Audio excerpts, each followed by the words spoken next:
এক গ্রামে রতন নামে এক সৎ কৃষক বাস করত। তিনি খুব পরিশ্রমী এবং সৎ ছিলেন।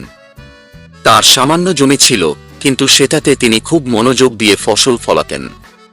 রতন প্রতিদিন সকালে উঠে মাঠে কাজ করতেন এবং যা ফসল উৎপন্ন হতো তা নিয়ে গ্রামের বাজারে বিক্রি করতেন। একদিন রতন বাজার থেকে ফিরে আসার পথে একটি মোড়ে ছোট্ট একটি থলে দেখতে পেল। থলেটি তুলতেই তিনি বুঝলেন ভেতরে অনেক টাকার মুদ্রা আছে। রতন থলেটি নিয়ে বাড়ি ফিরে গেলেন, কিন্তু তার মন অস্থির হয়ে উঠল। তিনি ভাবতে লাগলেন যে টাকা হারিয়েছে সে নিশ্চয়ই অনেক কষ্টে আয় করেছে। রতন ঠিক করলেন তিনি থলেটি গ্রামের প্রধানের কাছে দিয়ে দেবেন। প্রধানকে সবকিছু বলার পর প্রধান ঘোষণা দিলেন যে কেউ যদি টাকার থলেটি হারিয়ে থাকে তবে সে যেন এসে প্রধানের কাছে প্রমাণসহ যোগাযোগ করে। কয়েকদিন পরে একজন ধনী ব্যবসায়ী এসে প্রধানের কাছে অভিযোগ করলেন যে তিনি টাকা হারিয়েছেন। রতন প্রধানের কাছে টাকা ফেরত দিয়ে দিলেন।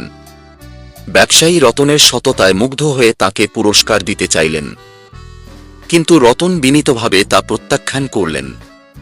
তিনি বললেন, আমি যা করেছি তা আমার দায়িত্ব, সৎ থাকাই আমার পুরস্কার। এই গল্পটি আমাদের শিক্ষা দেয় যে সততা ও নৈতিকতা জীবনের গুরুত্বপূর্ণ গুণ। সৎ হওয়া আমাদের সমাজে এবং নিজেকে সম্মানিত করে।